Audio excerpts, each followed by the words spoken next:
మనం వర్క్ చేయకుండా రెగ్యులర్ గా మన బ్యాంక్ అకౌంట్ లో అమౌంట్ క్రెడిట్ అవుతుందంటే ఎవరైనా వద్దంటారా? నేనైతే వద్దనను. Yes, it is possible. Before you think it's a scam, let me explain. Investing world లో మనీ రెగ్యులర్ గా ఒక సాలరీ లాగా క్రెడిట్ అవ్వడానికి చాలా మంది ఇన్వెస్టర్స్ వాడే ఈ స్ట్రాటజీ పేరే డివిడెండ్ ఇన్వెస్టింగ్. ఈ రోజు మనం ఈ డివిడెండ్ ఇన్వెస్టింగ్ వరల్డ్ లోకి డైవ్ చేద్దాం. అసలు డివిడెండ్స్ అంటే ఏంటి, ఎందుకు మనకు dividends important, and most importantly best dividend paying stocks ని ఎలా వెతకాలి. What if me financial freedom కి ఇదే ఫస్ట్ స్టెప్ అవ్వచ్చు. వీడియో ఎండ్ దాకా చూడండి, ఎందుకంటే నేను మీకు 4 కోర్ మెట్రిక్స్ గురించి చెప్తాను. ఆ మెట్రిక్స్ మంచి డివిడెండ్ పేయింగ్ కంపెనీని ఐడెంటిఫై చేయడానికి యూజ్ అవుతాయి. ప్లస్ ఒక హోంవర్క్ టాస్క్ కూడా ఇస్తాను, సో దట్ మీరు ఇక్కడ నేర్చుకున్న కాన్సెప్ట్స్ ని ఇమ్మీడియట్ గా ప్రాక్టీస్ చేయొచ్చు. All right friends, welcome back to 30 life set.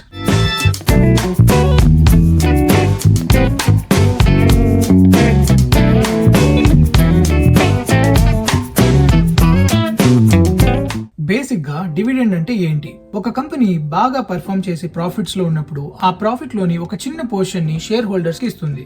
దాన్నే డివిడెండ్ అంటారు. బిగినర్స్ కోసం దీన్ని ఇంకాస్త సింప్లిఫై చేద్దాం. మనం ఏదైనా కంపెనీలో ఇన్వెస్ట్ చేసినప్పుడు కంపెనీ గ్రో అయితే మన ఇన్వెస్ట్మెంట్ కూడా గ్రో అవుతుంది. ఇది బేసిక్ అండర్స్టాండింగ్, అవునా? ప్రాఫిట్స్ వచ్చినప్పుడు కంపెనీస్ యూజువల్ గా ఆ మనీని ఇన్ఫ్రాస్ట్రక్చర్ కోసం, వాళ్ళ కంపెనీని ఎక్స్పాండ్ చేయడం కోసం వాడతారు. కానీ కొన్ని కంపెనీస్ వాళ్ళకు ప్రాఫిట్స్ వచ్చినప్పుడు వాళ్ళ కంపెనీని నమ్మి ఇన్వెస్ట్ చేసినందుకు షేర్ హోల్డర్స్ కి ఒక థ్యాంక్ యూ లాగా ఈ ప్రాఫిట్ ని షేర్ చేస్తూ ఉంటారు. అలా కంపెనీస్ మనతో షేర్ చేసుకునే ప్రాఫిట్స్ డివిడెండ్స్. ఇలా అన్ని కంపెనీస్ చేయవు. ఎస్పెషల్లీ గ్రోత్ ఫేజ్ లో ఉన్న కంపెనీస్ వాళ్ళ ప్రాఫిట్స్ ని షేర్ హోల్డర్స్ కి ఇవ్వరు. ఇన్స్టెడ్ వాళ్ళ కంపెనీని గ్రో చేయడం కోసం వాడతారు. ఇది కూడా ఒక రకంగా ఇన్వెస్టర్స్ కి మంచిదే, ఎందుకంటే ఓవరాల్ గా కంపెనీ గ్రో అయితే మన ఇన్వెస్ట్మెంట్ కూడా ఆబ్వియస్లీ గ్రో అవుతుంది. Strong and established companies like Hindustan Unilever, వీటికి ఎక్స్పాండ్ చేయడానికి పెద్దగా స్కోప్ ఉండదు. ఇవి ఆల్రెడీ ఫుల్లీ ఎస్టాబ్లిష్డ్ కంపెనీస్ కాబట్టి వీళ్ళకు వచ్చే ప్రాఫిట్ లోని ఒక పార్ట్ ని షేర్ హోల్డర్స్ కి ఇస్తూ ఉంటారు. ఇలా డివిడెండ్ ఇచ్చే కంపెనీస్ ని వాల్యూ స్టాక్స్ అంటారు. అదే డివిడెండ్ ఇవ్వని కంపెనీస్ ని గ్రోత్ స్టాక్స్ అంటారు. ఇలాంటి వాల్యూ కంపెనీస్ ని మనం ఐడెంటిఫై చేసి ఇన్వెస్ట్ చేస్తే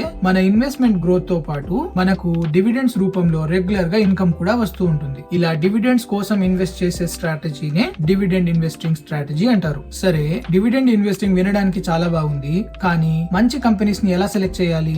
ఊరికే డివిడెండ్స్ ఇస్తున్నాయి కదా అని మనం అన్ని కంపెనీస్ లో ఇన్వెస్ట్ చేయకూడదు. స్ట్రాంగ్ ఫండమెంటల్స్ ఉన్న కంపెనీస్ ని నేను చెప్పబోయే ఈ 5 మెట్రిక్స్ ని యూజ్ చేసి ఐడెంటిఫై చేయాలి. Number 1, dividend yield. Dividend yield అంటే మనం ఇన్వెస్ట్ చేస్తున్న అమౌంట్ కి ఇయర్లీ ఆ కంపెనీస్ ఇచ్చే రిటర్న్ పర్సెంటేజ్. ఫర్ ఎగ్జాంపుల్, ఒక కంపెనీ డివిడెండ్ ఈల్డ్ 10% అనుకోండి. మనం ఆ కంపెనీలో 1 lakh ఇన్వెస్ట్ చేస్తే మనకు యాన్యువల్లీ 10,000 రూపీస్ డివిడెండ్ రూపంలో వస్తుంది. Number 2, payout ratio.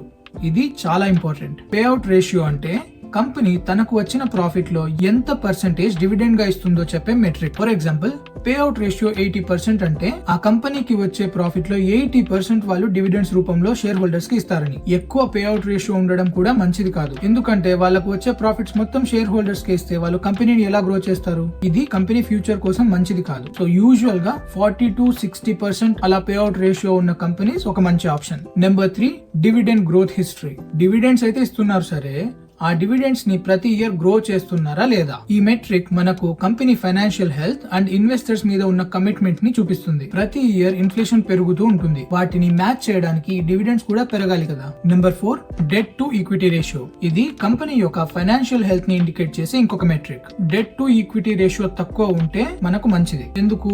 ప్రతి కంపెనీ వాటి గ్రోత్ కోసం అప్పు చేస్తూ ఉంటుంది. కంపెనీ ఎప్పుడు ఎక్కువగా అప్పుల్లో ఉండకూడదు. డెట్ టు ఈక్విటీ రేషియో తక్కువ ఉంటే మంచిది. ఒక కంపెనీ ఎక్కువగా అప్పుల్లో ఉందనుకోండి, ముందు ఆ అప్పులు కట్టేసుకోవడం మానేసి ఇన్వెస్టర్స్ కి డబ్బులు డిస్ట్రిబ్యూట్ చేస్తూ ఉంటే కంపెనీ ఎలా గ్రో అవుతుంది? ఎక్కువగా అప్పుల్లో ఉంటే ముందు అప్పులు కట్టేసుకోవాలి, ఆ తర్వాత డివిడెండ్స్ ఇవ్వాలి. అంతేకాని ఉన్న ప్రాఫిట్ మొత్తం డివిడెండ్స్ రూపంలో ఇచ్చేస్తే కంపెనీ ఫ్యూచర్ కి అది రిస్క్ కదా. Factor number 5, market cap. Dividend investing చేసేటప్పుడు it is very safe to choose large cap companies instead of small and mid cap companies. ఇవి కొంచెం రిస్కీ మూవ్స్ అన్నమాట. నేను ఎక్స్ప్లెయిన్ చేసిన ఈ మెట్రిక్స్ ని ఇండియాలో అప్లై చేయడం కాస్త డిఫరెంట్ గా ఉంటుంది. ఇండియాలో మోస్ట్లీ PSU కంపెనీస్ అంటే public sector unit companies and large cap value companies consistent గా డివిడెండ్స్ ని ఇస్తాయి. మనకు వచ్చే డివిడెండ్స్ ని మనం స్ట్రాటజిక్ గా యూజ్ చేస్తే మనం రిటర్న్స్ ని మాక్సిమం బూస్ట్ చేయొచ్చు. అలా రిటర్న్స్ ని బూస్ట్ చేయడానికి వాడే స్ట్రాటజీ పేరే drip, dividend reinvestment plan. Basic గా మీకు డివిడెండ్స్ వస్తున్నాయనుకోండి, మీరు ఏం చేయొచ్చు?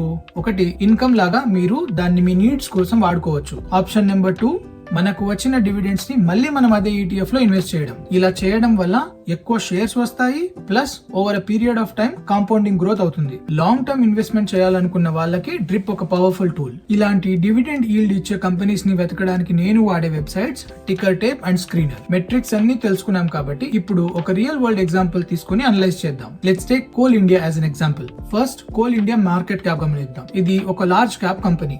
So tick pay out ratio గమనించండి.